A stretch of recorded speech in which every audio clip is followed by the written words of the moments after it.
Small wins matter. I mean, we sometimes think that an epic life occurs one sunny Friday afternoon when the stars line up and something revolutionary occurs.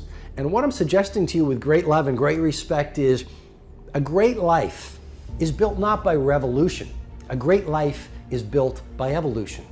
Small and steady wins the race. What you do every day is far more important than what you do once every decade. I want you to really think about that idea. What you do every day is simply your life in miniature. And as you live every single day, so you're crafting your life. What you do over the next hours is really building your future. And if you can just get, and I can just get every single pocket of 24 hours right as best as we humanly can, the rest of our life is going to take care of itself. So small wins matter. You know, the moment in front of the customer where the pull was to go average and you become merchant of wow sets you up for the next day of a way of being of wow. The little win with your family when you feel like watching TV sets you up for another win the next day. A little win of getting up at 5 o'clock and running your morning routine sets you up for a habit of a 5 a.m. club morning routine.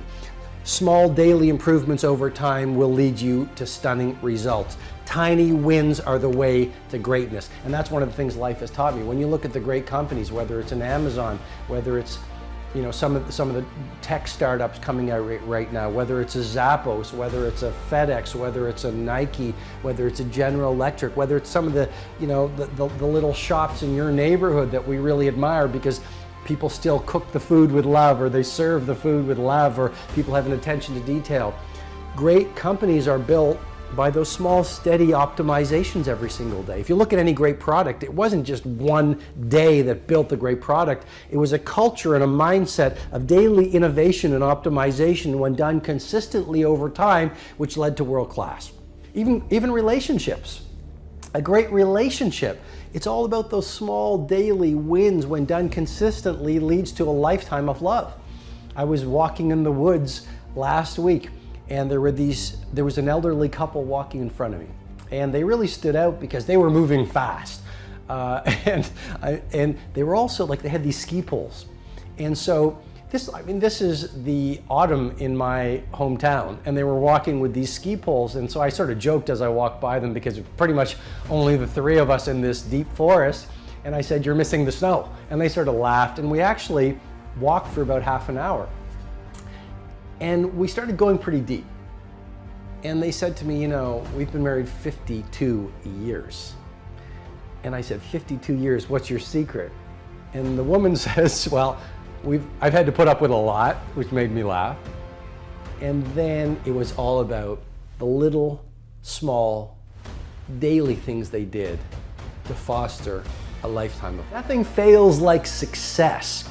You're successful, maybe it's in your health, maybe it's in your finances, maybe it's in your career, maybe it's in your family life, maybe it's in the way that you show up in the world. Awesome. You're in a really vulnerable place right now. It is one thing to be successful. It is another thing to sustain success over the coming decades. Is that not a powerful idea? I mean, let's go to the entertainment industry. It's very hard to be a one-hit wonder. Let's not knock a one-hit wonder. But it's even harder to become an iconic rock band or hip hop band. Let's go to the arts. It is very hard to come up with your Sistine Chapel. Got it. It is even harder to become a Michelangelo. So are you playing the short game or are you playing the long game? This is rule,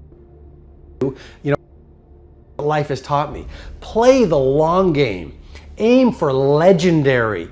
Don't just say, I want to be world class in my dominant pursuit for a little window of time. Say, I want to have the guts and the grit and the acumen and the mindset and the capability and the commitment to create enduring success. And that's why I say nothing fails like success. You look at the restaurant that is hot in your neighborhood right now. They're on the path to obsolescence if they're not really careful.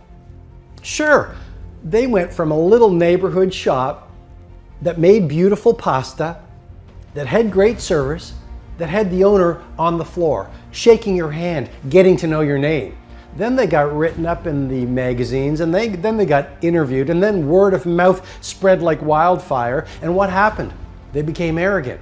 You see, success can be so toxic. And it happens, it is such a pull on every human being. It just plays with your mind. And you literally shift from humility to arrogance.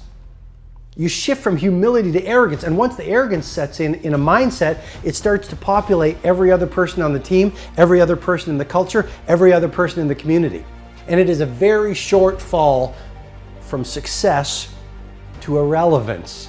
So lesson number 2 is nothing fails like success. As you become more successful, become more humble. As you become more successful, work even harder. As you become more successful, care even more about your product. As you become more successful, learn even more.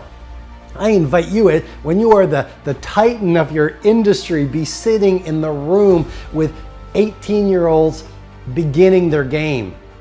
When you are the icon of your field, be the person who is up not at 5 o'clock anymore. Let's play at 4 o'clock, reading, listening to the podcast, writing in your journals, setting your goals, focusing on your intentions. As you become more successful, be more humble. As you become more successful, be even more punctual. As you become more successful, become even more passionate. As you become older, become even younger. Yesterday I was walking on the street and I met this man in his 80s. He said, "Robin, I finally retired." He's probably close to 90. And he is a legendary clothier in the country that I live in. And he just retired. And he started his shop, which is now an empire, in 1954. So I don't know what that is, but that is decades and decades and decades and decades. And he did not want to retire. He just retired, but he is still on fire to do amazing things. Age is just a number. Do not let an old person into your body. Nothing fails like success. Which is the importance of scheduling. You know, I talk a lot about having a dream, having a plan, being inspired, but all ideas don't work unless you do the work. And some of the best work you can do is getting really good at creating a one-page plan. Have your big 5, the 5 things that need to happen this year for this to be your best year yet, on a one-page plan. Your top 5 values, put them on that same plan. Your top 5 sub-goals sequenced into each quarter of this year on that one-page plan. And every morning while your competition or the rest of the world is asleep, get up at 5 a.m. I'll teach you how to do that in future videos. But look at your one-page plan. Spend 20 minutes on that so it becomes a brain tattoo, a burning obsession, so it alights you with inspiration. So you go out in the world and you understand that clarity is power, and you so intimately know what has to happen during this day, this week, this month, this quarter, this year to get you closer to your mountaintop. Because the hours that ordinary people waste, extraordinary people do. Because they're not bored like most people. Most people need to medicate themselves with too much TV, too much Facebook, too much video, too much chit-chat, too much busyness, because they don't know their goals. Because they don't have a one-page plan. Because they don't have a one-page schedule.